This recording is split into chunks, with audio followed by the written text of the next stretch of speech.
weren't prepared for that, but shy of that, isn't this a case where it's a slam dunk in your mind? Well, you know what? I knew that on paper it was a fantastic case. But, you know, it was Los Angeles, and a lot of it going on in Los Angeles. The riots, Rodney King beatings, the relationship, the poor relationship the black community had with the LAPD.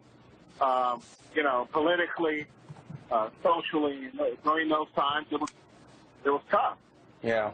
Tough to get a conviction of an African-American. Chris, good to talk to you again. I know it's been many years, and all the best to you. We appreciate it, Chris Darden. When we come back, we'll have more. Greg Jarrett, Judge Denise Pirro will join us, Geraldo Rivera. More on the breaking news. O.J. Simpson will be free as of October.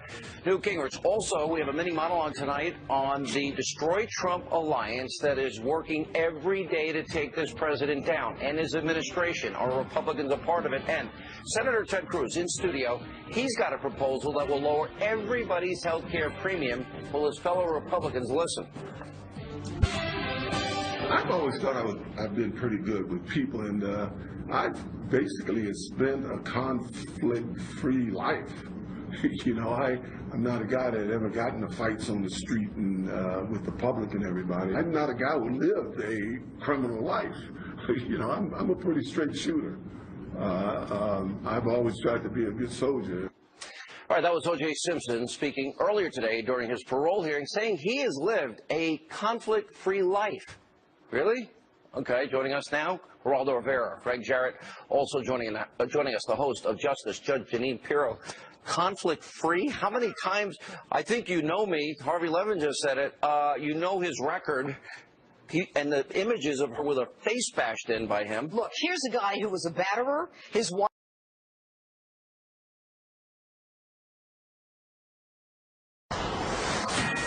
And many thanks to our friends on the 5. This is a Fox News Alert. Welcome to Hannity. The Nevada Board of Parole has now granted O.J. Simpson early release from prison, nearly 9 years after being convicted of a slew of charges, including kidnapping, armed robbery, and assault with a deadly weapon. Newt Gingrich, Senator Ted Cruz, TMZ's Harvey Levin, Geraldo Rivera, Greg Jarrett, Judge Denise Pirro, Christopher Darden, all here tonight. Plus, I have a very important mini monologue on holding Republicans accountable and Robert Mueller, his mission creep, and whether or not he should recuse himself. But first, we'll review just how O.J. Simpson ended up in prison and why many would rather see the juice rot in jail for the rest of his life. That's tonight's opening monologue.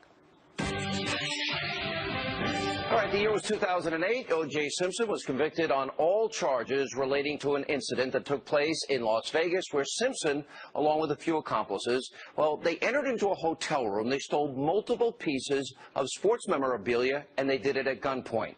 Now, Simpson was later sentenced to a maximum of 33 years in prison, but as soon as October the 1st, O.J. Simpson will once again be a free man. Now, we want to remind you, our viewers, of O.J. Simpson's seething and violent past. In 1989, O.J. Simpson, he was charged with beating his then-wife, Nicole Brown Simpson. He was ordered to undergo psychiatric treatment. The pair would divorce 3 years later amid claims that O.J. Simpson was physically and emotionally abusive. Then in 1994, Nicole Brown Simpson, she was found brutally stabbed to death along with her friend Ron Goldman outside of a home that she shared with her and O.J.'s 2 children. Now, the crime scene at the time was described as horrific, and Nicole Brown Simpson's head was nearly severed from her body. And hours later, when police went to O.J. Simpson's house, well, investigators found that his white Ford Bronco was covered in blood.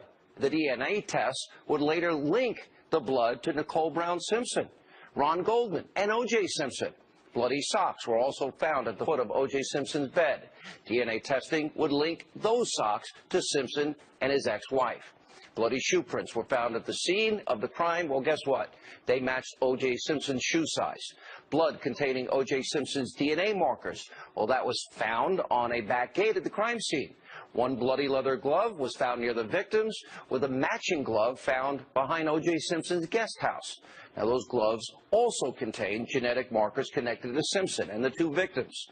Now, because of the mountain of evidence against O.J. Simpson, well, he then became the main suspect in a huge double murder, and he was required to surrender to the police.